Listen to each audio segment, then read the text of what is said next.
Is Columbina a poorly designed Archon? Let's talk about that today. My name is Juice, and let's get into it. I'm gonna start off by saying I know she's not an Archon, she is an Archon equivalent, but we get the point that she is an Archon in marketing, and she is basically the big release of the year, so I will be calling her an Archon from here on, or at least an Archon equivalent. So, Columbina has recently been officially revealed, she's been in the Genshin livestream, we've seen her kit, we know what she does, and this begs the question, is she not really that well designed? I want to start this video off with something very clear. Columbina is a good character in terms of meta. She is meta, she is going to be meta, and she is going to be strong. I am not making this video to call her weak. Weakness is not her issue here. She will be pushing the lunar teams, which are currently meta teams, to new heights, and because of that, she will be meta. She is providing the complete premium setup for the lunar characters. So, I just wanted to make that clear. I am not trying to say that Columbina is a weak character, because if you do have lunar DPSs, she is going to be an upgrade, and she is going to complete their premium setups, and if you want to invest into your lunar characters, she is a good pull. She is not a bad investment for people that do have lunar DPSs on their account, and I am not really trying to say that her pull value is bad in this video. I have already made a video discussing her pull value, so if that's what you're interested in, I would check that out. However, I am more so trying to focus on how her kit was handled, and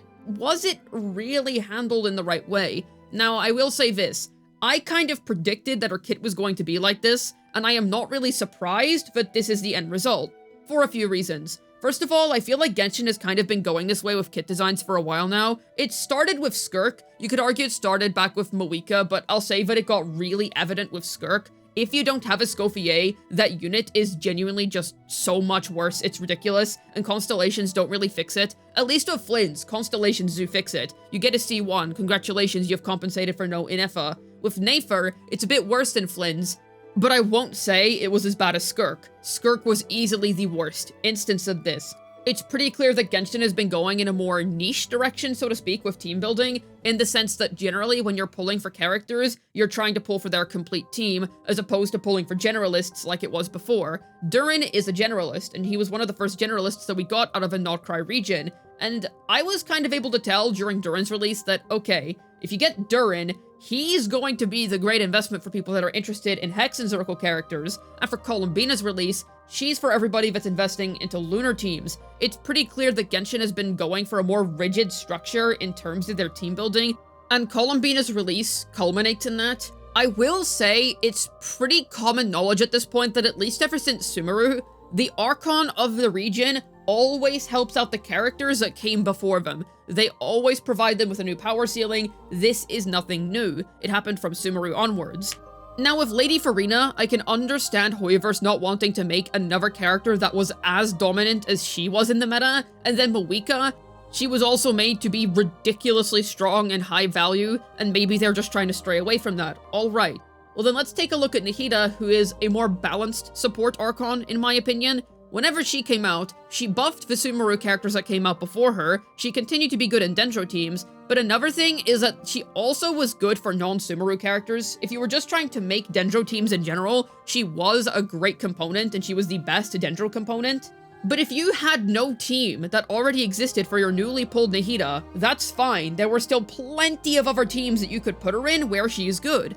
And she naturally lost meta relevance as time went on. So I would say she was handled well. I think some people might disagree because she felt very strong on release, but I'd say it's pretty normal for the Archon to be strong for their release year. That in of itself isn't really anything new, but one thing I will add is that at least Nahida wasn't anywhere near as restrictive. I obviously prioritize best-in-slot teams more than anything else, but that doesn't really mean I think this Skirk type of team design is a good thing. Columbina is not going to have any budget teams on release. She's not limited to 6.x teams, but you need Inefa in order to get her out of 6.x teams. Otherwise, you aren't going to be playing her anywhere other than lunar teams. And I will say, maybe it is a situation where anything else would have ended up resulting in another Farina situation, and Hoyoverse just seriously didn't want that, because the last time they made a Hydro Archon, that woman ended up completely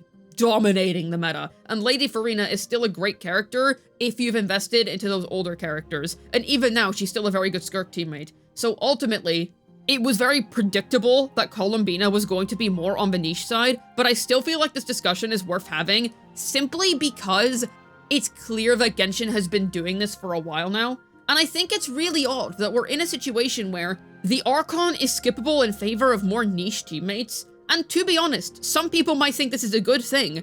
I am sure there are some people that genuinely think, you know what, this is refreshing. Finally, we have an Archon that isn't this definitive must pull, otherwise your account is just worse off for it. And you know what, that's fine. I don't necessarily think that's a bad take. And I suppose making her more versatile would have created a Columbina Lady Farina double Hydro Core, which would have absolutely broken the game. So you could argue from a balance perspective, maybe this was a good choice, and I do acknowledge that there are some pros here, but generally I just think it's so strange that we ended up getting an Archon that, honestly, could be skipped. You could genuinely go for Inefa instead as a Flynn's main if you don't already have Inefa, and that would be a better investment for you. And then with Jabai, assuming you get a copy of her, it's generally better to just keep pulling on her banner so that you can get Aluga copies. I will specify that is assuming that you do get an extra Jabai copy in the process. But in any case, it still stands that Columbina is the most skippable Archon we've had in a while, and like I said, I feel like whether you deem this as a bad thing really depends on what type of person you are, but I will say Genshin's team structure has changed, and whether you think that's a good or bad thing, I will leave that up to you, but it is definitely changed. We do still get characters like Durin that are able to work in many teams across the game, so I won't say that, oh, we're just never getting characters in the old way ever again, we're not going to get any teams in the old way ever again. That doesn't seem to be the case. We do still get characters like Durin, obviously, but even so, it's pretty interesting to see this shift. I would say it at the very least started from Moika's release, but it really ramped up all of a sudden after Skirk. And the thing is, yes, you can mostly just compensate depending on how you decide to invest your Primo Gems. If you just get Constellations on the DPS most of the time, that does compensate for a lack of specific supports. So if you're just not interested in these supports, there is still an alternative solution. But I still find observing this change to be quite interesting. We're genuinely in a position where the recent Shilonen banner was fairly skippable. Whereas before, when we didn't have Shilonen and Kazuha was the main guy, anytime he had a rerun banner, if you didn't have him, you got him. No questions asked, you got him. And I feel like Columbina really represents this change in the meta. You can see with her how things are different now. Whether you think that's a good or bad thing, once again, I will say I'm gonna leave it up to you to decide. I myself have kind of a mixed opinion on this, because on one hand, you can argue, okay, great, for once an Archon isn't an absolute requirement, but on the other hand, it's just so odd that you really don't have anything you can do with her if you don't have any of her 5-star teammates. She does very much have options, but they're very confined to 6.x, and I feel like this is Hoyoverse's way of making sure that after Not Cry, you're not pulling for Columbina unless you're chasing after Not Cry teams, and that's not really the first time this has happened. The reason I compare to Nahida is because she's similar enough. You're not really pulling for Nahida anymore unless you're specifically gunning after getting the best Sumeru teams possible. Now, we do have Nafer in the game now, so there is more incentive to get her these days, sure, but either way, for the longest time, you basically only really pulled Nahida for your Sumeru units, and then she could do other things as a bonus. Like if you're really big on Nilu, or if you're really big on the process of elimination, aka a Hytham, well then yeah, you're gonna go back and pull for Nahida, but otherwise she's pretty skippable. And I'd say that the same thing is going to happen to Columbina. If you're not pulling for lunar teams, or if you're not pulling for any Not Cry characters, aka the moon ones in particular, because characters like Durin aren't really going to benefit from Columbina, well then she's going to end up being a pass. So I would say, is this truly a bad thing? I don't really know what to say. It's a really awkward position because she is meta. I can't say she's not meta. That's not true. She is. She is going to be a good character. But it's not really about how good she is.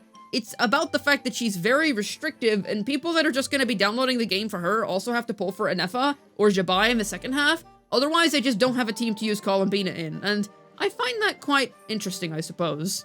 So, whether Columbina is a poorly designed Archon or not, I would say it really depends on your outlook.